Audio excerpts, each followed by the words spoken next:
അള്ളാഹു സൂറത്തുൽ ഫാത്തിഹയിലൂടെ നമ്മളോട് പറഞ്ഞു വെക്കുന്നത് എന്നതിനെപ്പറ്റി ചർച്ച ചെയ്തു. അതിൽ അവസാനമായിട്ട് നമ്മൾ അള്ളാഹുവിനോട് ആവർത്തിച്ച് ചോദിച്ച ഒരഭ്യർത്ഥനയാണ് ഇഹ്ദിന സിറാത്തൽ മുസ്തഖീം. പടച്ചവനെ, നീയാണ് ഞങ്ങളുടെ പരിപാലകൻ, നീയാണ് ഈ ലോകത്തിൻ്റെ സൃഷ്ടാവ് ആയതിനാൽ ഞങ്ങൾക്ക് നേരായ മാർഗം, ശരിയായ സംസ്കാരം, ശുദ്ധമായ ജീവിതക്രമം നീയായിട്ട് കാണിച്ചു തരേണ്ടതായിട്ടുണ്ട് എന്ന് പടച്ചവനോട് നമ്മൾ അഭ്യർത്ഥിക്കുകയുണ്ടായി, ദുആ ചെയ്യുകയുണ്ടായി. ഇഹ്ദിന സിറാത്തൽ മുസ്തഖീം, അള്ളാഹുവെ നേരായ മാർഗം നീ ഞങ്ങൾക്ക് കാണിച്ചു തരണമേ. ജീവിതത്തെ പറ്റിയിട്ടുള്ള ശരിയായ കാഴ്ചപ്പാട് നീ ഞങ്ങൾക്ക് ഉണ്ടാക്കി തരണമേ. സ്വസ്ഥമായ ഒരു ചുറ്റുപാട്, ജീവിത സാഹചര്യം നീ ഞങ്ങൾക്ക് തരപ്പെടുത്തി തരണമേ എന്നൊക്കെയാണ് ആയത്തിൻ്റെ അർത്ഥതലങ്ങൾ. അതിൻ്റെ ഉത്തരമായിട്ട് അള്ളാഹു സുബ്ഹാനഹു വ തആല അടുത്ത സൂറത്തുൽ ബഖറ നമുക്ക് സമ്മാനിക്കുകയാണ്. സൂറത്തുൽ ബഖറ ആരംഭിക്കുന്നു, അള്ളാഹു സുബ്ഹാനഹു വ തആല പറയുന്നു, മനുഷ്യർ 3 വിഭാഗമാണ്. ആദ്യ മനുഷ്യൻ മുതൽ നാം പരിശോധിക്കുകയാണെങ്കിൽ മനുഷ്യരെ 3 വിഭാഗമായിട്ട് തിരിക്കാം. ഒന്ന്, ബുദ്ധിമാനായ വിശ്വാസി. ബഖറയുടെ ആദ്യ ഭാഗങ്ങളിൽ അള്ളാഹു പറഞ്ഞു വെക്കുന്നു, അതിലൊരു കൂട്ടർ ബുദ്ധിമാനായ വിശ്വാസിയാണ്. അവൻ ഈ ലോകത്തെ കാണുന്നു, ഈ ലോകത്തിന്റെ അത്ഭുതങ്ങളെ മനസ്സിലാക്കുന്നു, ഈ സൂര്യനെയും ചന്ദ്രനെയും ഒക്കെ ഒരു സൃഷ്ടാവിന്റെ ആവശ്യമുണ്ടെന്ന് അവൻ തിരിച്ചറിയുന്നു. അവന്റെ ശരീരത്തിലേക്ക് അവൻ നോക്കുന്നു, ഇത്രയും സുന്ദരമായിട്ട് ഇതിനെ ക്രമീകരിച്ച ഒരു സൃഷ്ടാവിനെ അവൻ തിരിച്ചറിയുന്നു.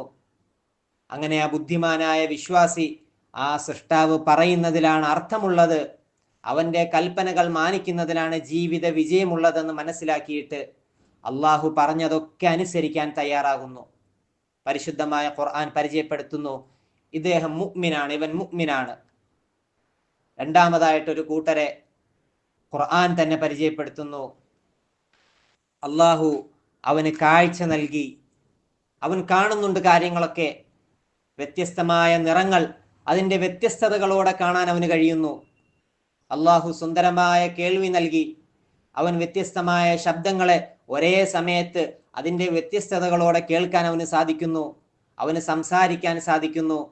അവൻ നടക്കുന്നുണ്ട്, പക്ഷെ അവൻ ചിന്തിക്കുന്നില്ല, ഇതൊക്കെയും ആരാണ് എനിക്ക് തന്നത്, ആരാണ് എനിക്ക് കാഴ്ച നൽകിയത്, ഇത്രയും മനോഹരമായിട്ട് കാഴ്ചകളെ കാണാൻ, അത്ഭുതങ്ങളെ കാണാൻ, ലോകത്തെ കാണാൻ ആരാണ് എനിക്ക് അവസരമൊരുക്കി തന്നത്, ആരാണ് എന്നെ സൃഷ്ടിച്ചത് എന്ന ചോദ്യത്തിന് ഉത്തരമില്ല അവന്. അതിനെപ്പറ്റി അവൻ ചിന്തിക്കുന്നില്ല. കല്ലുകളെയും മുള്ളുകളെയും ആരാധ്യ വസ്തുക്കളായിട്ട് അവർ കാണുന്നു. ഇവർ ലോക സത്യങ്ങളെ നിരാകരിച്ച, യാഥാർത്ഥ്യങ്ങളെ അംഗീകരിക്കാൻ കൂട്ടാക്കാത്ത ബുദ്ധി ശൂന്യരാണ്. പരിശുദ്ധമായ ഖുർആൻ ഇവരെ പരിചയപ്പെടുത്തുന്നത് കാഫിർ, നന്ദി കെട്ടവൻ, നന്ദികേട് കാണിക്കുന്നവർ, സത്യങ്ങളെ അംഗീകരിക്കാൻ കൂട്ടാക്കാത്തവർ എന്ന ഭാഷ്യത്തിലാണ്. മൂന്നാമതായിട്ട് ഒരു കൂട്ടരെ സൂറത്തുൽ ബഖറ നമ്മളോട് പരിചയപ്പെടുത്തുന്നു, വമിനന്നാസി മൻ യഖൂലു ആമന്നാ ബില്ലാഹി വബിൽ യൗമിൽ ആഖിർ. അള്ളാഹു പറയുന്നു, ചില ആളുകളുണ്ട് അള്ളാഹുവിലും അന്ത്യദിനത്തിലും വിശ്വസിച്ചു എന്നാണ് അവരുടെ വാദം. ഖുർആൻ പറയുന്നു, സൂറത്തുൽ ബഖറ പറയുന്നു, വമാഹും ബിമുഅ്മിനീൻ, അവർ മുഅ്മിനീങ്ങളല്ല, അവർ വിശ്വാസികളല്ല. എന്താണ് അവരെ വേർതിരിച്ചറിയാനുള്ള മാനദണ്ഡം? ബഖറയിലൂടെ വീണ്ടും പറയുന്നു, അവരോട് വഇദാ ഖീല ലഹും ആമിനു കമാ ആമനന്നാസ്, സഹാബാക്കൾ വിശ്വസിച്ചതുപോലെ, സഹാബാക്കൾ ഈ ദീനിനെ അനുസരിച്ചതുപോലെ, സഹാബാക്കൾ എങ്ങനെയാണോ അള്ളാഹുവിനെ വിശ്വസിച്ചത് അതുപോലെ നിങ്ങളും വിശ്വസിക്കണം. എങ്ങനെയാണോ അന്ത്യദിനത്തിനെ സഹാബാക്കൾ മനസ്സിലാക്കിയത്, അതിനായിട്ട് അവർ തയ്യാറായത്, അതുപോലെ നിങ്ങളും ജീവിക്കണം എന്ന് ഈ വിശ്വാസികളോട് പറയപ്പെട്ടാൽ അവർ പറയും, ആ മണ്ടന്മാർ വിശ്വസിച്ചതുപോലെ ഞങ്ങളും വിശ്വസിക്കണമോ? ആ മടയന്മാർ ഈ ദീനിനെ വാരി പുണർന്നതുപോലെ ഞങ്ങളും ചേർത്ത് പിടിക്കണമെന്നാണോ പറയുന്നത്? ഇവരാണ് മുനാഫിഖീങ്ങൾ എന്ന് പരിശുദ്ധമായ ഖുർആൻ പരിചയപ്പെടുത്തുന്നു. ലോകാദ്യം മുതൽ തന്നെ ഈ 3 കൂട്ടർ ഈ മനുഷ്യരാശിയിൽ ഉണ്ട് എന്ന് പരിശുദ്ധമായ ഖുർആൻ തുടക്കത്തിലേ പറഞ്ഞു വെക്കുകയാണ്. അതുകൊണ്ട് ഈ ഖുർആനെ ആരെങ്കിലും അംഗീകരിച്ചില്ലെങ്കിൽ, ഈ ഖുർആനിനെ ആരെങ്കിലും ഖുർആനിനെ പറ്റി അസഭ്യം പറഞ്ഞാൽ, ഖുർആനിനെ നിരാകരിക്കുകയാണെങ്കിൽ, തിരസ്കരിക്കുകയാണെങ്കിൽ അതിലൊന്നും അത്ഭുതപ്പെടാനില്ല. ലോകാദ്യം മുതൽ തന്നെ ഈ 3 കൂട്ടരും മനുഷ്യരാശിയിൽ ഉള്ളതാണ് എന്ന് പരിശുദ്ധമായ ഖുർആൻ പറഞ്ഞു വെക്കുകയാണ്. അതിന്റെ ഉപമ ആദ്യ മനുഷ്യനായ ആദം അലൈഹി സ്വലാത്തു വസ്സലാമാണ് മുഅ്മിനീങ്ങൾക്കുള്ള ഉപമയായിട്ട്. അടുത്തതായിട്ട് ആദം അലൈഹി സ്വലാത്തു വസ്സലാമിന്റെ സംഭവങ്ങളിലൂടെ സൂറത്തുൽ ബഖറ നമ്മളെ കൊണ്ടുപോവുകയാണ്. അള്ളാഹു ആദം അലൈഹി സ്വലാത്തു വസ്സലാമിനെ സൃഷ്ടിക്കുന്നത്, മലക്കുകൾക്ക് മുമ്പിൽ അദ്ദേഹത്തെ ബഹുമാനിക്കുന്നത്, അദ്ദേഹത്തിന്റെ മുന്നിൽ സുജൂദ് ചെയ്യാനായിട്ട് പടച്ചവൻ കൽപ്പിക്കുന്നത്, ഇങ്ങനെ മനോഹരമായ സംഭവങ്ങളിലൂടെ സൂറത്തുൽ ബഖറ നമ്മളെ കൊണ്ടുപോവുകയാണ്. അതിനുശേഷം പറയുന്നു, സത്യനിഷേധികളുടെയും മുനാഫിഖുകളുടെയും ഉപമ അത് പിശാജാണ്. പിശാജിന്റെ സംഭവങ്ങളും പറയുന്നു. ഫഅസല്ലഹുമ ശൈത്താൻ, പിശാജ് മനുഷ്യരെ വഴിപിഴപ്പിച്ച കാര്യങ്ങൾ, സംഭവങ്ങൾ, അള്ളാഹുവിനോട് എതിർത്ത് നിന്ന സംഭവങ്ങൾ, മുനാഫിഖീങ്ങളുടെയും കാഫിരീങ്ങളുടെയും ഉപമ അത് പിശാജാണ് എന്നും സൂറത്തുൽ ബഖറ നമ്മളോട് പറഞ്ഞു വെക്കുകയാണ്. ആദ്യ മനുഷ്യരിൽ ഇതേപോലെ ആദ്യ മനുഷ്യരിൽ തന്നെ ഇതുപോലെ 3 വിഭാഗം ഉണ്ടായിരുന്നു മനുഷ്യർ. അതുപോലെ അതിനുശേഷം അള്ളാഹു പറയുന്നു, ബനു ഇസ്രായേല്യർ, അള്ളാഹു സുബ്ഹാനഹു വ തആല വളരെയേറെ അനുഗ്രഹങ്ങൾ ചൊരിഞ്ഞു കൊടുത്തൊരു സമൂഹം. ഖുർആനിൽ അള്ളാഹു പറയുന്നുണ്ട്, വഫല്ലൽനാഹും അലൽ ആലമീൻ, ഈ ലോകത്ത് നിരവധി അനുഗ്രഹങ്ങൾ ചെയ്തു കൊടുത്തൊരു കൂട്ടരാണ് ബനു ഇസ്രായേല്യർ. അന്നത്തെ കാലത്ത്, അവരുടെ കാലത്ത് ഏറ്റവും പ്രബലമായ കൂട്ടം. ഒരുപാട് പ്രവാചകന്മാരെ അള്ളാഹു സുബ്ഹാനഹു വ തആല അവർക്ക് കനിഞ്ഞരുളി. ഖുർആനിൽ അള്ളാഹു പറയുന്നുണ്ട്, വദല്ലൽനാ അലൈഹിമുൽ ഗമാം, മേഘങ്ങളെ നാം അവർക്ക് തണലായിട്ട് കൊടുത്തു. വഅൻസൽനാ അലൈക്കുമുൽ മന്ന വസ്സൽവ, മന്നും സൽവയും ഒക്കെ അവർക്ക് ഞാൻ ആകാശത്ത് നിന്ന് ഇറക്കി കൊടുത്തു. എന്നാൽ അവരുടെ നിലപാട് എന്തായിരുന്നു? തീർത്തും നന്ദികേടായിരുന്നു അവരുടെ നിലപാട്. അള്ളാഹു സുബ്ഹാനഹു വ തആല സൂറത്തുൽ ബഖറയിലൂടെ ബനു ഇസ്രായേലിന്റെ വ്യത്യസ്തമായ സംഭവങ്ങളിലൂടെ നമ്മളെ ഉണർത്തുകയാണ്. ഒരു സമൂഹത്തിൽ, ഒരു കമ്മ്യൂണിറ്റിയിൽ എന്തൊക്കെ ദൂഷ്യങ്ങൾ ഉണ്ടാകാൻ സാധ്യതയുണ്ട്, എന്തൊക്കെ വൈകല്യങ്ങൾ, സാമൂഹികമായ വൈകല്യങ്ങൾ എന്തൊക്കെ ഉണ്ടാകാൻ സാധ്യതയുണ്ട്, അതൊക്കെ ബനു ഇസ്രായേലിയരെ മുമ്പിൽ വെച്ചിട്ട് അള്ളാഹു സുബ്ഹാനഹു വ തആല നമ്മളോട് അഡ്രസ് ചെയ്യുകയാണ്. ഒരുപാട് ദൂഷ്യങ്ങൾ, ഒരുപാട് സ്വഭാവ വൈകല്യങ്ങൾ, ഇതൊക്കെയും ഉള്ള ഒരു സമൂഹമായിരുന്നു ബനു ഇസ്രായേല്യർ. അതിൽ അല്ലാഹു പ്രസക്തമായ ഒരു ഭാഗം പറയുകയാണ്. ഒരിക്കൽ ബനു ഇസ്രായേലിൽ ഒരു കൊല നടക്കുകയുണ്ടായി. ഒരാളെ കൊന്നിട്ട് വഴിയിൽ തള്ളി ജനങ്ങൾ കൂടി. ഈ കൊല്ലപ്പെട്ട ആളുടെ ബന്ധു നേരെ മൂസ അലൈഹി സ്വലാത്തു വസ്സലാമിന്റെ അടുക്കിലേക്ക് ചെന്നു. എന്റെ ബന്ധു കൊല്ലപ്പെട്ടിരിക്കുകയാണ്. മൂസ അലൈഹി സ്വലാത്തു വസ്സലാം ജനങ്ങളുടെ അടുക്കലേക്ക് വന്നു. എല്ലാവരും സംഭവ സ്ഥലത്ത് കൂടി നിൽക്കുകയാണ്. മൂസ അലൈഹി സ്വലാത്തു വസ്സലാം അള്ളാഹുവിനെ മുൻനിർത്തി ചോദിച്ചു, ആർക്കെങ്കിലും ഇതിനെപ്പറ്റി വിവരമുണ്ടോ? ഇല്ല, ആർക്കുമില്ല. എല്ലാവരും അറിയാത്ത മട്ടിലാണ്, ആർക്കും അറിയില്ല.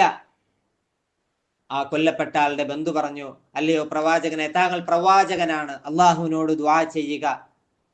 ഇതൊന്ന് വ്യക്തമാക്കി തരാൻ വേണ്ടി, ആരാണ് ഇത് ചെയ്തതെന്നറിയണം. എൻ്റെ ബന്ധുവിനെ, എൻ്റെ വേണ്ടപ്പെട്ട ആളെ ആരാണ് കൊന്നതെന്നറിയണം. അള്ളാഹുവിനോട് താങ്കൾ ദുആ ചെയ്യണം. മൂസ അലൈഹി സ്വലാത്തു വസ്സലാം അള്ളാഹുവിനോട് ദുആ ചെയ്യുന്നു. പടച്ചവൻ അറിയിച്ചു, ഒരു പശുവിനെ അറുക്കണം. ആകെ ആശയക്കുഴപ്പമായി.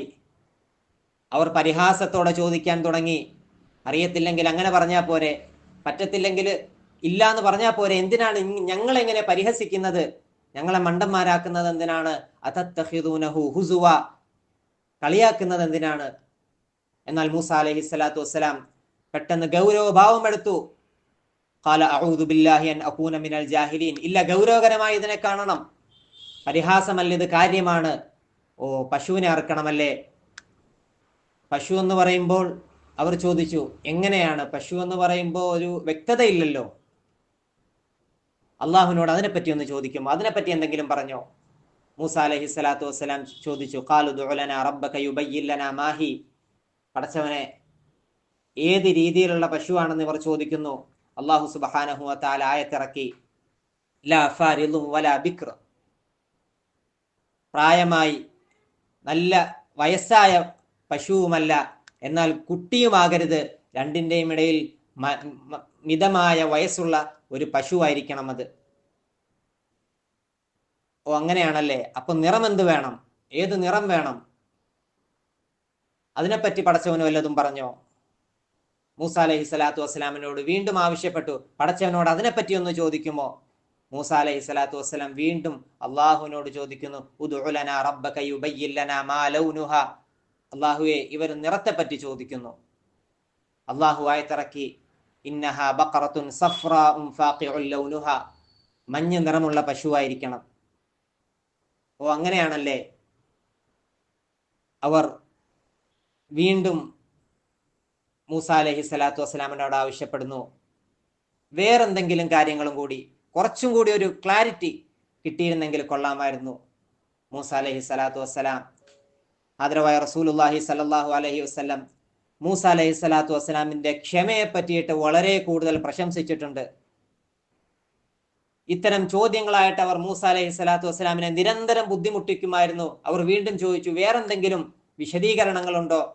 വീണ്ടും മൂസ അലൈഹി സ്വലാത്തു വസ്സലാം അള്ളാഹുവിന്റെ മുമ്പിലേക്ക് ഖാലു ഉദ്ഉ ലനാ റബ്ബക യുബയ്യിൻ ലനാ മാ ഹി. അള്ളാഹു ഇനി എന്തെങ്കിലും പടച്ചവനായത്തിറക്കി, ഇന്നഹാ ബഖറത്തുൻ ലാ ദലൂലുൻ തുസീറുൽ അർദ്.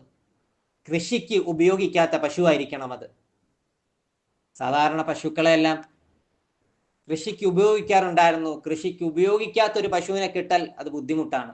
അതുപോലെ വലാ തസ്ഖിൽ ഹർസ്, പണ്ട് കാലത്ത് വെള്ളം കോരാൻ വേണ്ടിയിട്ട് അവർ പശുവിനെ ഉപയോഗിച്ചിരുന്നു. അതിനും ഉപയോഗിച്ചിട്ടില്ലാത്ത പശുവായിരിക്കണം. മുസല്ലമത്തുൽ ലാ ശിയത ഫീഹ, യാതൊരു ന്യൂനതയും ഉണ്ടാകാൻ പാടില്ല. കൊമ്പ് ഒടിഞ്ഞതോ മുറിവുകളോ ചതവോ ഒന്നും ഉണ്ടാകാൻ പാടില്ല. അങ്ങനത്തെ ഒരു പശുവിനെ ആയിരിക്കണം എന്ന് അല്ലാഹു സുബ്ഹാനഹു വ തആല പറഞ്ഞു വെക്കുകയാണ്. അവർക്ക് തൃപ്തിയായി. ഖാലുൽ ആന ജിഅത ബിൽ ഹഖ്, ഇപ്പൊ കാര്യങ്ങൾ വ്യക്തമായിട്ടുണ്ട് എന്ന് പറഞ്ഞ് അവർ ആ പശുവിനെ തേടി ഇറങ്ങുകയാണ്. അവർ ഒരുപാട് അന്വേഷിച്ചു, ഗ്രാമങ്ങൾ കയറി ഇറങ്ങി.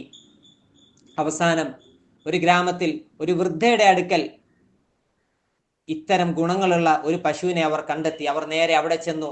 എന്നാൽ അവർ നേരെ ഇരട്ടി വില പറയുകയാണ്. അവർ മൂസ അലൈഹി സ്വലാത്തു വസ്സലാമിന്റെ അടുക്കലേക്ക് മടങ്ങി വന്നുകൊണ്ട് പറഞ്ഞു, ഇങ്ങനെ അധികരിച്ച വിലയാണ് അവർ പറയുന്നത്. മൂസ അലൈഹി സ്വലാത്തു വസ്സലാം പറഞ്ഞു, അള്ളാഹു ഒരു പശുവിനെ അറുക്കാനാണ് പറഞ്ഞത്. നിങ്ങളാണ് ചോദ്യങ്ങൾ ചോദിച്ച് കടുപ്പിച്ചത്. അതിനാൽ ഇത് അറുക്കുകയല്ലാതെ, അതിനെ വാങ്ങുകയല്ലാതെ മറ്റൊരു മാർഗമില്ല.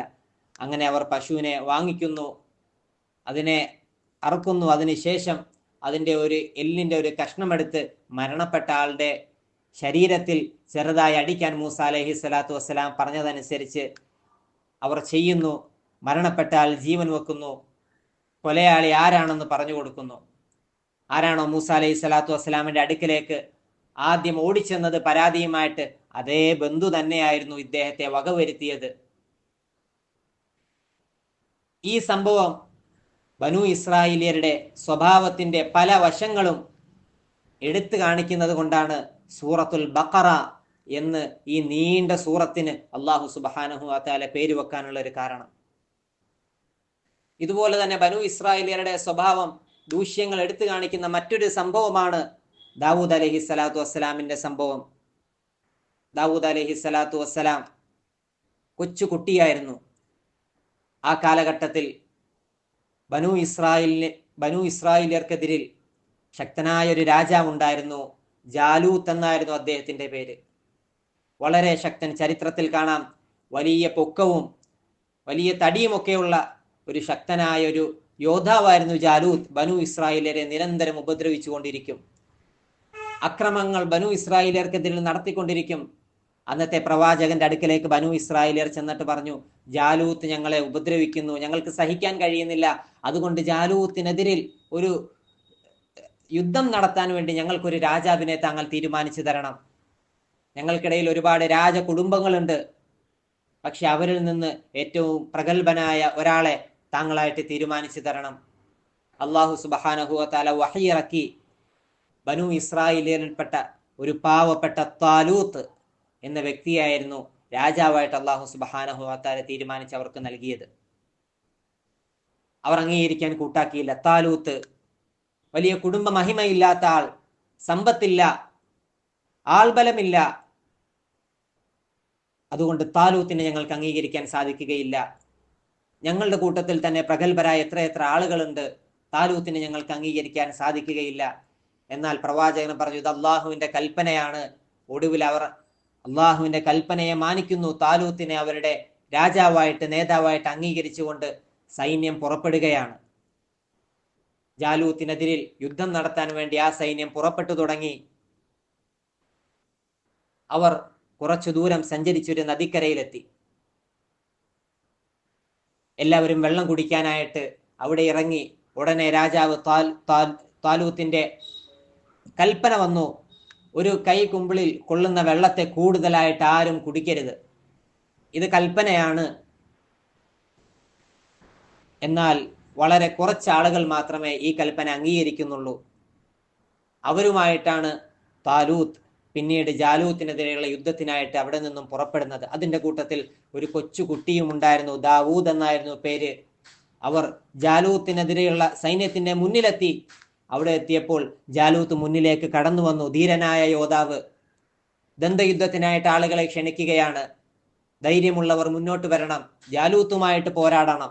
ആരും തയ്യാറാകുന്നില്ല. ആ സൈന്യത്തിന്റെ ഇടയിൽ നിന്ന് ഒരു കുട്ടി മുമ്പിലേക്ക് വരുന്നു. ദാവൂദ് അലൈഹിസ്സലാത്തു വസ്സലാം. കയ്യിൽ വാളുകളില്ല, അമ്പില്ല, ഉള്ളതൊരു കവണയാണ്, കല്ല് വെച്ചിട്ട് എയ്യുന്നൊരു കവണ. ദാവൂദ് അലൈഹിസ്സലാത്തു വസ്സലാം മുന്നോട്ട് വന്നു, ജാലൂത്തിനെ വകവരുത്തുകയാണ്. പരിശുദ്ധമായ ഖുർആൻ പറയുന്നു, ഫഹസമൂഹും ബിഇദ്നില്ലാ വഖതല ദാവൂദ് ജാലൂത്ത്. അങ്ങനെ ദാവൂദ് അലൈഹിസ്സലാത്തു വസ്സലാം ജാലൂത്തിനെ വകവരുത്തുകയാണ്. ഇതിലും ബനു ഇസ്രായേലിയരുടെ സ്വഭാവ ദൂഷ്യങ്ങൾ മുഴച്ചു നിൽക്കുന്ന സംഭവങ്ങളാണ് ഇവയൊക്കെ. ഇതൊക്കെ അവരുടെ അനുസരണക്കേടും അവരുടെ എടുത്തുചാട്ടവും ഒക്കെ അല്ലാഹു സുബ്ഹാനഹു വ തആല സൂറത്തുൽ ബഖറയിലൂടെ നമ്മളോട് പരിചയപ്പെടുത്തിയിട്ട് പറയുന്നു, നിങ്ങൾ ഇതുപോലൊന്നും ആകരുത്, നിങ്ങൾ ഇതുപോലൊന്നും ആകരുത്, നിങ്ങളുടെ സമൂഹത്തിൽ ഇതുപോലുള്ള ദൂഷ്യങ്ങൾ ഉണ്ടാകാൻ പാടില്ല എന്ന് അല്ലാഹു സുബ്ഹാനഹു വ തആല നമ്മളെ ഓർമ്മിപ്പിക്കുകയാണ്. ബനു ഇസ്രായേലിയരുടെ സംഭവങ്ങൾ പറഞ്ഞിട്ട് അല്ലാഹു പറയുന്നു, ബനു ഇസ്രായേലിന്റെ പിതാവ് അത് ഇബ്രാഹിം അലൈഹിസ്സലാത്തു വസ്സലാം മുതൽ തുടങ്ങി വരികയാണ്. ഇബ്രാഹിം അലൈഹിസ്സലാത്തു വസ്സലാമിന്റെ ഒരു മകൻ ഇസ്ഹാഖ്, അദ്ദേഹത്തിന്റെ മക്കളാണ് ബനു ഇസ്രായേലിയർ. ബനു ഇസ്രായേലിയർ ഇവരായിരുന്നു ഒരു കാലഘട്ടത്തിൽ ഈ ലോകത്തെ കേമന്മാർ, മികവുറ്റവർ. എല്ലാ മേഖലകളും അവരുടേതായിരുന്നു. ഇബ്രാഹിം അലൈഹിസ്സലാത്തു വസ്സലാമിന്റെ സന്താന പരമ്പര. ഇബ്രാഹിം അലൈഹിസ്സലാത്തു വസ്സലാമിന്റെ മറ്റൊരു മകൻ ഇസ്മായിൽ. ബനു ഇസ്രായേലിയരുടെ കാലഘട്ടം കുറെ നാൾ തുടർന്നു. അവർ ഈ ലോകത്ത് അധിപന്മാരായി വാണു. കുറച്ച് നാളുകൾ കഴിഞ്ഞിട്ട് ബനു ഇസ്രായേലിന്റെ ആ ഒരു മികവ് തനിയെ ഇല്ലാതാകുകയാണ്. ബനു ഇസ്മായിൽ ലോകത്തേക്ക് കടന്നു വരുന്നു. അവർ ഈ ലോകത്ത് പ്രബല സമൂഹമായിട്ട് മാറുകയാണ്. ഇബ്രാഹിം അലൈഹിസ്സലാത്തു വസ്സലാമിന്റെ മറ്റൊരു മകൻ ഇസ്മായിൽ അലൈഹിസ്സലാത്തു വസ്സലാമിന്റെ മക്കൾ, അവർ ഈ ലോകത്തേക്ക് പ്രബല സമൂഹമായിട്ട് കടന്നു വരികയാണ്. പരിശുദ്ധമായ ഖുർആൻ ബനു ഇസ്രായേലിയരിൽ നിന്നും പതിയെ തെന്നിമാറി ഇബ്രാഹിമി കുടുംബത്തിലേക്ക് പോകുകയാണ്. ഖുർആൻ പറയുന്നു, വഇദ് യർഫഉ ഇബ്രാഹിമുൽ മഖാഇദ മിനൽ ബൈതി വഇസ്മാഈൽ റബ്ബനാ തഖബ്ബൽ മിന്നാ ഇന്നക അൻതസ് സമീഉൽ അലീം. ആദരവായ റസൂലുള്ളാഹി സ്വല്ലല്ലാഹു അലൈഹി വസല്ലമ തങ്ങൾ ബനു ഇസ്മാഈലിന്റെ മുഖം തങ്ങൾ സല്ലല്ലാഹു അലൈഹി വസല്ലമയിലൂടെ ബനു ഇസ്മായിൽ ലോകത്തിലേക്ക് കടന്നു വരികയാണ്, ലോക ചരിത്രത്തിലേക്ക് കടന്നു വരികയാണ്. ലോകത്ത് സ്വാധീനമുള്ളവരായിട്ട് ബനു ഇസ്മായിൽ മാറുകയാണ്. എന്നാൽ അതിന്റെ ആദ്യ ചിത്രം അല്ലാഹു സുബ്ഹാനഹു വ തആല പറയുകയാണ്, അതങ്ങ് മക്കയിലാണ്. കുറെ വർഷങ്ങൾക്ക് മുമ്പ് മക്കയിൽ കഅബയുടെ ചാരത്ത് നിന്ന് മഹാനായ ഇബ്രാഹിം അലൈഹിസ്സലാത്തു വസ്സലാം ഇസ്മായിൽ അലൈഹിസ്സലാത്തു വസ്സലാം പടച്ചവനോട് ദുആ ചെയ്യുന്നു. ആ രംഗം പരിശുദ്ധമായ ഖുർആൻ വരച്ചിടുന്നുണ്ട്. വഇദ് യർഫഉ ഇബ്രാഹിമുൽ ഖവാഇദ മിനൽ ബൈതി വഇസ്മാഈൽ. ഇബ്രാഹിം അലൈഹിസ്സലാത്തു വസ്സലാമും മകൻ ഇസ്മായിലും ചേർന്ന് ആ കഅബ പണിതുയർത്തി. അതിനുശേഷം അതിന്റെ അടികൾ ചാരത്ത് വന്ന് നിന്നുകൊണ്ട് പടച്ചവനോട് ദുആ ചെയ്യുകയാണ്. എന്താണ് ദുആ ചെയ്തത്? അല്ലാഹുവേ, ഞാൻ ഈ കഅബ പണിഞ്ഞിരിക്കുകയാണ്, അതുകൊണ്ട് എനിക്ക് ഇന്ന ഇന്ന സൗഭാഗ്യങ്ങൾ നൽകണം. നമ്മൾ ദുആ ചെയ്യാറ് വലിയ കാര്യങ്ങളൊക്കെ ചെയ്തിട്ട് നമ്മൾ ദുആ ചെയ്യുന്നത് പോലെ, അല്ലാഹുവേ, നിനക്ക് വേണ്ടി ഞാൻ ഇന്നതൊക്കെ ചെയ്തു, നിനക്ക് വേണ്ടി ഞാൻ ഇത്ര റക്അത്ത് നമസ്കരിച്ചിട്ടുണ്ട്, നിനക്ക് വേണ്ടി ഖത്മുകൾ പൂർത്തിയാക്കിയിട്ടുണ്ട്, അതിനാൽ എൻ്റെ ഇന്ന ആവശ്യം നീ സാധിച്ചു തരണം, എൻ്റെ ഇന്ന ആഗ്രഹം നീ സഫലീകരിക്കണം. ഇതുപോലെയാണ് ഇബ്രാഹിം അലൈഹിസ്സലാത്തു വസ്സലാം കാബയുടെ മുന്നിൽ നിന്നു ചാരത്ത് വന്ന് നിന്നുകൊണ്ട് അദ്ദേഹം ദുആ ചെയ്യുകയാണ്. അല്ലാഹുവേ, എനിക്ക് സ്വർഗത്തിൽ ഇന്ന ഇന്ന സ്ഥാനങ്ങൾ നൽകണം, എനിക്ക് ഇന്ന ഇന്ന സൗഭാഗ്യങ്ങൾ നൽകണം. ഇതൊക്കെയാണോ ദുആ ചെയ്തത്? അല്ല. റബ്ബന തഖബ്ബൽ മിന്ന, പടച്ചവനെ ഇതിനെ നീ സ്വീകരിക്കണം, ഇതിനെ നീ സ്വീകരിക്കണം. വലിയ കർമ്മങ്ങൾ ചെയ്തിട്ട് സ്വീകാര്യതയ്ക്ക് വേണ്ടി മഹാനായ ഇബ്രാഹിം അലൈഹിസ്സലാത്തു വസ്സലാം ദുആ ചെയ്യുകയാണ്. റബ്ബന വജ്അൽനാ മുസ്ലിമൈനി ലക്, അല്ലാഹുവേ നിന്നെ അംഗീകരിക്കുന്നവരാക്കി ഞങ്ങളെ മാറ്റണം. ആരാണ് ഈ ദുആ ചെയ്യുന്നത്? അല്ലാഹു സുബ്ഹാനഹു വ തആലയുടെ ഖലീൽ തീയിലേക്ക് എടുത്തെറിയപ്പെട്ടപ്പോൾ പടച്ചവന്റെ നേരിട്ടുള്ള ഇടപെടലല്ലാതെ മറ്റൊന്നും എനിക്ക് വേണ്ട എന്ന് പറഞ്ഞ് അള്ളാഹുവിന് പ്രിയപ്പെട്ടവരായി തീർന്ന ഖലീലുല്ലാഹി ഇബ്രാഹിം അലൈഹിസ്സലാത്തു വസ്സലാം പറയുകയാണ്, റബ്ബന വജ്അൽനാ മുസ്ലിമൈനി ലക്, അള്ളാഹുവെ ഈ മാർഗത്തിൽ അടിയുറച്ചു നിൽക്കാൻ ഉള്ള ഇസ്തിഖാമത്ത് നീ ഞങ്ങൾക്ക് നൽകണം എന്ന് ഇബ്രാഹിം അലൈഹിസ്സലാത്തു വസ്സലാം ദുആ ചെയ്യുകയാണ്. വീണ്ടും ദുആ ചെയ്യുന്നു, റബ്ബന വബഅസ് ഫീഹിം റസൂലൻ മിൻഹും, അള്ളാഹുവെ ഈ സമൂഹത്തിൽ, ഈ ദേശത്ത്, ഈ കഅബയുടെ ചാരത്ത് ഒരു പ്രവാചകനെ നീ നിയോഗിക്കണം. പടച്ചവനെ ലോകക്രമം അദ്ദേഹത്തിലൂടെ മാറിമറിയണം. യുഅല്ലിമുഹുൽ കിതാബ വൽ ഹിക്മത വയുസക്കീഹിം, ലോകത്തെ അദ്ദേഹം മാറ്റിമറിക്കണം. ആ രീതിയിലുള്ള ഒരു പ്രവാചകനെ ഈ ദേശത്ത് ഞങ്ങളുടെ പിൻഗാമികളായിട്ട് നീ കൊണ്ടുവരണം എന്ന് മഹാനായ ഇബ്രാഹിം അലൈഹിസ്സലാത്തു വസ്സലാം അവിടെ വെച്ച് ദുആ ചെയ്തു. ആദരവായ റസൂലുള്ളാഹി സ്വല്ലല്ലാഹു അലൈഹി വസല്ലമ തങ്ങൾ പറഞ്ഞു, ഞാൻ എൻ്റെ പിതാവ് ഇബ്രാഹിം അലൈഹിസ്സലാത്തു വസ്സലാമിന്റെ ദുആയുടെ ഉത്തരമാണ്, പൂർത്തീകരണമാണ് ഞാൻ എന്ന് ആദരവായ റസൂലുള്ളാഹി സ്വല്ലല്ലാഹു അലൈഹി വസല്ലമ തങ്ങൾ സല്ലല്ലാഹു അലൈഹി വസല്ലമ തങ്ങൾ വന്നു. തങ്ങൾ വന്നതോടുകൂടി ആകെ ചിത്രം മാറി. പുതിയ പ്രവാചകൻ, പുതിയ ഗ്രന്ഥം, അതിനു മുമ്പുള്ള ഗ്രന്ഥമെല്ലാം അസ്ഥിരപ്പെട്ടു. പുതിയ ഖിബില, അതുവരെ ഖിബില ബൈത്തുൽ മുഖദ്ദസ് ആയിരുന്നു, ബനു ഇസ്രായേലർക്കായിരുന്നു അതുവരെ മികവ്, ബൈത്തുൽ മുഖദ്ദസ് ആയിരുന്നു. അതുകൊണ്ട് ഖിബില നേരെ ചിത്രം മാറി കഅബയിലേക്ക് തിരിയാൻ തുടങ്ങി. അതുപോലെ തന്നെ പുതിയ ഗ്രന്ഥം, പുതിയ പ്രവാചകൻ, പുതിയ ഖിബില ഒക്കെ ആയപ്പോൾ അല്ലാഹു സുബ്ഹാനഹു വ തആല പുതിയ നിയമങ്ങൾ അവതരിപ്പിച്ചു തുടങ്ങി. സൂറത്തുൽ ബഖറയിൽ ഇനി വരുന്ന ഭാഗം കൂടുതലായിട്ടും നിയമവശങ്ങളാണ്, ഇസ്ലാമിന്റെ നിയമവശങ്ങൾ. ആദരവായ റസൂലുള്ളാഹി സ്വല്ലല്ലാഹു അലൈഹി വസല്ലമ തങ്ങൾ മക്കയിലെ നീണ്ട 13 വർഷത്തെ പീഡനങ്ങൾക്കൊടുവിൽ മദീനയിലേക്ക് വന്നണഞ്ഞു. മദീനയിലേക്ക് വന്നതിന് ശേഷമാണ് സൂറത്തുൽ ബഖറ ഇറങ്ങിത്തുടങ്ങുന്നത്. ഗ്രന്ഥങ്ങളിൽ നമുക്ക് കാണാൻ സാധിക്കും, ആദ്യമായിട്ട് മദീനയിൽ ഇറങ്ങി അവതരിച്ച സൂറത്ത് അത് സൂറത്തുൽ ബഖറയായിരുന്നു. അല്ലാഹു സുബ്ഹാനഹു വ തആല ദീനിന്റെ നിയമവശങ്ങൾ പറഞ്ഞു വെക്കുകയാണ് സൂറത്തുൽ ബഖറയിലൂടെ. പുതിയൊരു സംസ്കാരം മദീനയിൽ രൂപപ്പെടുന്നു, ലോകത്തിലേക്ക് അത് വ്യാപിക്കാൻ പോകുന്നു. പുതിയ ചിന്താരീതികൾ, പുതിയ വീക്ഷണം, ജീവിതത്തെ എങ്ങനെയാണ് കാണേണ്ടത്, എങ്ങനെയാണ് മറ്റുള്ളവരോട് സഹകരിക്കേണ്ടത്, ഇങ്ങനെ പുതിയൊരു സംസ്കാരത്തിന് മദീന സജ്ജമാകുകയാണ്. നമുക്ക് ചരിത്രത്തിൽ നമ്മൾ കേട്ടിട്ടുണ്ട് ദാരിദ്ര്യത്തിന്റെ, പട്ടിണിയുടെ നാളുകൾ മദീനയിൽ. എന്നാൽ ഒരാൾക്ക് ആട്ടിന്റെ തല കിട്ടി, അത് തന്നെക്കാളും ആവശ്യമുണ്ടെന്ന് കരുതി മറ്റൊരാൾക്ക് കൈമാറുന്നു. അദ്ദേഹം മറ്റൊരാൾക്ക് കൈമാറുന്നു, തന്നെക്കാളും ആവശ്യം മറ്റൊരാൾക്കാണെന്ന് കരുതി അദ്ദേഹം വേറൊരാൾക്ക് കൈമാറുന്നു. ഇങ്ങനെ കൈമാറി ആദ്യത്തെ ആളിലെ അടുക്കലേക്ക് എത്തുന്ന അപരനെ പരിഗണിക്കുന്നതിന്റെ സുന്ദരമായ സംസ്കാരം മദീന പഠിപ്പിക്കുകയാണ്. തടവുകാരോട് സുന്ദരമായ ഇടപെടൽ, ആളുകളെ തടവിലാക്കി കൊണ്ടുവരുന്നു, സ്വന്തം പട്ടിണി കിടന്നിട്ട് അവർക്ക് ഭക്ഷണം നൽകാൻ മത്സരിക്കുന്നു. ദീനിനെ, ഇസ്ലാമിനെ, പുതിയൊരു സംസ്കാരത്തെ ലോകം മനസ്സിലാക്കുകയാണ്. നമ്മൾ ഗസയിൽ കണ്ടു, നമ്മൾ അഭിമാനത്തോടുകൂടി അവർ തടവുകാരെ പരിഗണിച്ചതിന്റെ ചിത്രങ്ങൾ നമ്മൾ പങ്കുവെക്കുന്നു, നമ്മൾ സന്തോഷത്തോടെ അതിനെ നെഞ്ചിലേറ്റുന്നു. എന്നാൽ ഇതൊക്കെയും ആ മദീനയുടെ ബാക്കി, മദീന നമുക്ക് പഠിപ്പിച്ചു തന്ന പാഠങ്ങളാണ്. അതിലുപരി ഈ ബഖറ മദീനക്കാർക്ക് പഠിപ്പിച്ചു കൊടുത്ത ഈ ബഖറ നമുക്ക് പഠിപ്പിച്ചു തരുന്ന പാഠങ്ങളാണ് നമ്മൾ ഇന്ന് കണ്ടുകൊണ്ട് സന്തോഷിക്കുന്നത്. വീണ്ടും ഒരുപാട് നിയമങ്ങൾ അല്ലാഹു സുബ്ഹാനഹു വ തആല ബഖറയിലൂടെ പറഞ്ഞു വെക്കുന്നു. ഖിസാസിന്റെ നിയമം, വലഖും ഫിൽ ഖിസാസി ഹയാതു യാ ഉലിൽ അൽബാബ്. ഒരു സമൂഹത്തിൽ അരക്ഷിതാവസ്ഥ ഉണ്ടായി. മദീനക്കാരുടെയും അറബികളുടെ ചരിത്രം നമുക്കറിയാം. യുദ്ധങ്ങളും പ്രശ്നങ്ങളും ഒക്കെ ആയിട്ടിരുന്ന ഒരു സമൂഹം, അവിടേക്ക് സൂറത്തുൽ ബഖറ കടന്നു വരുന്നു. വലക്കും ഫിൽ ഖിസാസി ഹയാതു യാ ഉലിൽ അൽബാബ്. അക്രമപരമായി നിങ്ങൾ പരസ്പരം യുദ്ധങ്ങൾ നടത്തരുത്. ആരെങ്കിലും അക്രമപരമായി ആരെങ്കിലും വധിക്കുകയാണെങ്കിൽ ആരാണോ കൊന്നത് അവനെ തന്നെ കൊന്നുകളയണം. അതിൽ നിങ്ങൾക്ക് സ്വസ്ഥമായ ജീവിതമുണ്ട് എന്ന് തുടങ്ങി ഒരു സാമൂഹിക സുരക്ഷിതമായ അന്തരീക്ഷം ബഖറയിലൂടെ മദീനയിൽ സാധ്യമാകുകയാണ്. നമുക്കിന്നറിയാം എത്രയെത്ര പ്രശ്നങ്ങളാണ്, എത്ര എത്ര കേസുകളാണ് നമ്മൾ ദിനവും കേട്ടുകൊണ്ടിരിക്കുന്നത്. മരവിപ്പിക്കുന്ന, ലജ്ജിപ്പിക്കുന്ന, വിഷമം തോന്നുന്ന, പേടി തോന്നുന്ന ഒരു സാമൂഹിക അവസ്ഥ വളർന്നു വരുന്ന നമ്മളുടെ ചുറ്റുപാട്. ഈ അവസ്ഥയിൽ, ഇതേപോലെ ഒരവസ്ഥയിലാണ് മദീനയിൽ സൂറത്തുൽ ബഖറ അവതരിച്ചത്. ബഖറയുടെ നിയമങ്ങളിലൂടെ മദീന മാറി ലോക സംസ്കാരത്തിലേക്ക് മദീന കടന്നു വരികയാണ്. മദ്യമില്ലാത്തൊരു സംസ്കാരം. ആരും മദ്യം വേണ്ട, ആർക്കും മദ്യം വേണ്ട. മദ്യം തൊടാത്ത ആളുകൾ. പരിശുദ്ധമായ ബഖറയാണ് അതിന് തുടക്കം കുറിക്കുന്നത്. യസ്അലൂനക അനിൽ ഖംരി വൽ മൈസിർ ഖുൽ ഫീഹിമാ ഇസ്മുൻ കബീറുൻ വമനാഫിഉ ലിന്നാസ്. മദ്യം അത് വേണ്ടാത്തൊരു കാര്യമാണ്, നിങ്ങൾ അതിനെ ഉപേക്ഷിക്കണം. ബഖറ മദീനയോട് പറഞ്ഞു. മദീന അത് കേട്ടു. അവിടെ നിന്നും ലോകം മദീനയെ കേൾക്കുകയാണ്. പിന്നെയും ഒരുപാട് നിയമങ്ങൾ മദീന സൂറത്തുൽ ബഖറ നമ്മളോട് പറയുന്നു. പലിശ, റിബ, യംഹഖുല്ലാഹു റിബ വയുർബിസ് സദഖാത്ത്.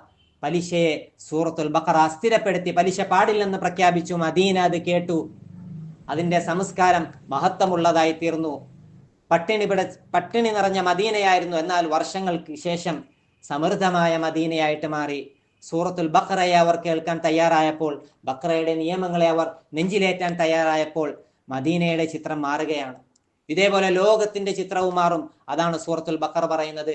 ഈ നിയമങ്ങളെ നിങ്ങൾ അംഗീകരിക്കാൻ തയ്യാറാകുകയാണെങ്കിൽ മദീന മാറിയതുപോലെ, മദീന സുരക്ഷിതമായതുപോലെ, മദീന സമൃദ്ധമായതുപോലെ ഈ ലോകം സമൃദ്ധമാകാനും സുരക്ഷിതമാകാനും കാരണമാകും എന്ന് സൂറത്തുൽ ബഖറ നമ്മളോട് പറയുകയാണ്. സൂറത്തുൽ ബഖറ അവസാന ഭാഗത്തേക്ക് കടക്കുന്നു. നിയമങ്ങൾ, സാമ്പത്തികമായ നിയമങ്ങൾ, ത്വലാഖിന്റെ നിയമങ്ങൾ, നിക്കാഹിന്റെ നിയമങ്ങൾ, അനന്തരാവകാശത്തിന്റെ നിയമങ്ങൾ, ഇങ്ങനെ ഒരുപാട് നിയമങ്ങൾ പറഞ്ഞുകൊണ്ട് സൂറത്തുൽ ബഖറ അവസാനത്തിലേക്ക് കടക്കുകയാണ്. അള്ളാഹു അതിനിടയിൽ അള്ളാഹുവിനെ പറ്റി പരിചയപ്പെടുത്തുന്നു. അല്ലാഹു ലാ ഇലാഹ ഇല്ലാഹു അൽ ഹയ്യുൽ ഖയ്യൂം. ആരാണ് അള്ളാഹു? അവനല്ലാതെ മറ്റൊരു ഇലാഹിനെ നിങ്ങൾക്ക് സങ്കല്പിക്കാൻ സാധിക്കുകയില്ല. അൽ ഹയ്, എന്നെന്നും ജീവിക്കുന്നവനാണ്. അൽ ഖയ്യൂം, എന്നെന്നും നിലനിൽക്കുന്നവൻ. ഈ ലോകത്തെ മുഴുവൻ ക്രമീകരിച്ച് മുന്നോട്ട് കൊണ്ടുപോകുന്നവൻ. സൂര്യനെയും ചന്ദ്രനെയും ഒക്കെ ക്രമീകരിച്ച് മുന്നോട്ട് കൊണ്ടുപോകുന്നു. ഇതിനെയൊക്കെ ക്രമപ്പെടുത്തുന്നതിൽ അവൻ ആരുടെയും ആവശ്യമില്ല. ഈ ലോകം മുഴുവനും ആ അള്ളാഹുവിലേക്ക് ആവശ്യക്കാരനാണ് എന്ന രീതിയിൽ അള്ളാഹു പരിചയപ്പെടുത്തുന്നു. ലാ തഖുദുഹു സിനത്തും വലാ നൗം.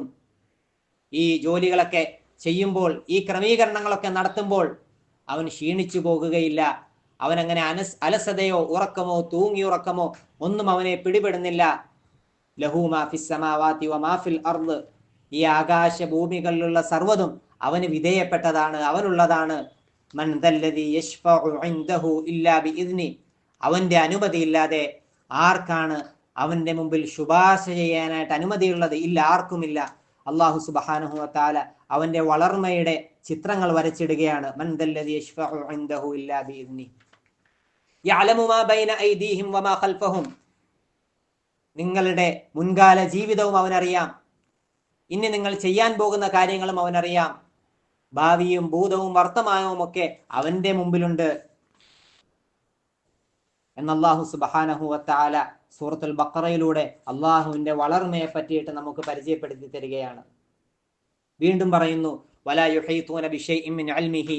നിങ്ങളിന്ന് കുറെ കണ്ടുപിടുത്തങ്ങൾ നടത്തി, കുറെ അറിവുകൾ നിങ്ങൾക്കുണ്ടെന്ന് നിങ്ങൾ വാദിക്കുന്നു. എന്നാൽ ഇതൊക്കെയും അള്ളാഹു നിങ്ങൾക്ക് അനുവദിച്ചു തന്നതാണ്. നിങ്ങൾ അറിയണമെന്ന് അള്ളാഹു ഉദ്ദേശിച്ചത് കൊണ്ട് മാത്രമാണ് നിങ്ങൾക്ക് ഇതിനൊക്കെ സാധ്യമായത് എന്ന് അല്ലാഹു സുബ്ഹാനഹു വ തആല പറഞ്ഞു വെക്കുന്നു. വസിഅ കുർസിയ്യുഹുസ് സമാവാതി വൽ അർദ്. ആകാശ ഭൂമികളിൽ അവന്റെ സ്വാധീനമുണ്ട്. അവന്റെ സാമ്രാജ്യം ആകാശ ഭൂമികളിൽ വിസ്തീർണമായി കിടക്കുകയാണ്. വലാ യഊദുഹു ഹിഫ്ളുഹുമാ. ഇതിനെയൊക്കെ സംരക്ഷിച്ചു കൊണ്ടുപോകുന്നത് അവന് വലിയ പ്രയാസമുള്ള കാര്യമൊന്നുമല്ല. അവസാനം പറയുന്നു വഹുവൽ അലിയുൽ അലീം. ഇത്രയുമൊക്കെ പറഞ്ഞപ്പോൾ നിങ്ങളുടെ മനസ്സിൽ അള്ളാഹുവിനെ പറ്റി ഒരു ചിത്രം ഉണ്ടായില്ലേ, ഒരു രൂപം? അള്ളാഹു ഇങ്ങനെയൊക്കെയുള്ളവനാണ്. എന്നാൽ ഇതൊന്നുമല്ല. വഹുവൽ അലിയുൽ അലീം. നിങ്ങൾക്കൊക്കെ സങ്കല്പിക്കാവുന്നതിനും മുകളിൽ മഹത്വമുള്ളവനാണ് അവൻ. അവനെയൊന്നും നിങ്ങൾക്ക് സങ്കല്പിക്കുക സാധ്യമല്ല എന്ന് അല്ലാഹു സുബ്ഹാനഹു വ തആല അവന്റെ വളർമയുടെ മഹത്തായ വചനങ്ങൾ പറഞ്ഞു വെക്കുകയാണ്. സൂറത്തുൽ ബഖറ അവസാനിക്കുന്നു. അല്ലാഹു സുബ്ഹാനഹു വ തആല പറയുകയാണ്, ഈ നിയമങ്ങളൊക്കെ ബഖറയിലൂടെ ഒരുപാട് നിയമങ്ങൾ പറഞ്ഞു.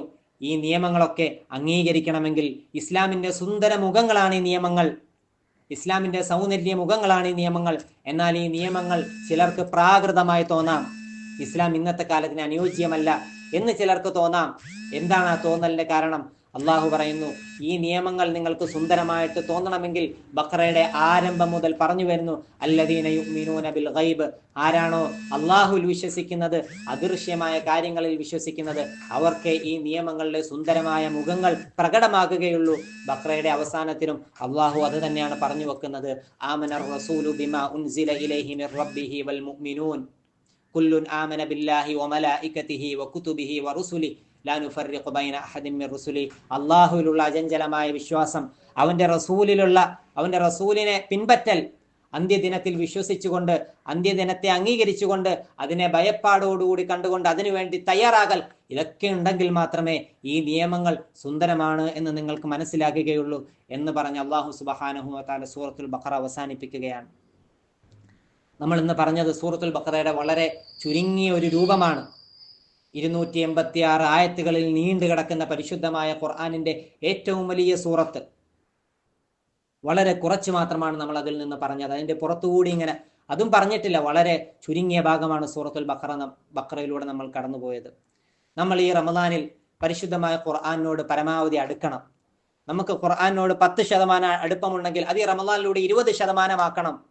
20% അടുപ്പമുണ്ടെങ്കിൽ അതൊരു 30% ആക്കണം. നമുക്ക് എത്രയാണോ അടുപ്പമുള്ളത് അതിനേക്കാൾ അടുപ്പം കൂട്ടിയിട്ടല്ലാതെ ഒരിക്കലും ഈ റമദാൻ നമ്മളോട് വിട പറയരുത്. ആ രീതിയിൽ നമ്മൾ ഈ ഖുർആനുമായിട്ട് അടുക്കാൻ വേണ്ടി ശ്രമിക്കണം. ഈ ക്ലാസ്സുകളൊക്കെ അതിന്റെ ചെറിയൊരു ഭാഗമാണ്. ഇത് രാവിലെയുള്ള കുറച്ച് സമയം. എന്നാൽ നമ്മുടെ ഒരു ദിവസം ഫുള്ള് ഖുർആനിന്റെ മയമായിരിക്കണം. ഖുർആൻ എടുത്തു വെച്ച് നമ്മൾ ഓതാൻ വേണ്ടിയിട്ട് ശ്രമിക്കണം. ദിവസവും ഒരു ജുസു എങ്കിലും ഓതും. ഇതുവരെ ഖത്മുകൾ തുടങ്ങാത്തവർ അതിനായിട്ട് നിയ്യത്തുകൾ വെക്കുക. ഇന്ന് ഇൻഷാ അല്ലാഹ് ഓതി തുടങ്ങും. ഒരു ജുസു അല്ലെങ്കിൽ അര ജുസു സമയം കിട്ടുന്നത് പോലെ നമ്മൾ ഈ ഖുർആൻ ഓതണം. ഇനി ഓതാൻ അറിയില്ല, ഖിറാഅത്തുകളുണ്ട് ഇമാമിങ്ങളുടെ, അതിട്ടിട്ട് ഖുർആൻ തുറന്നു വെച്ച് നമ്മൾ വേദനയോടെ മുമ്പിൽ ഇരിക്കണം.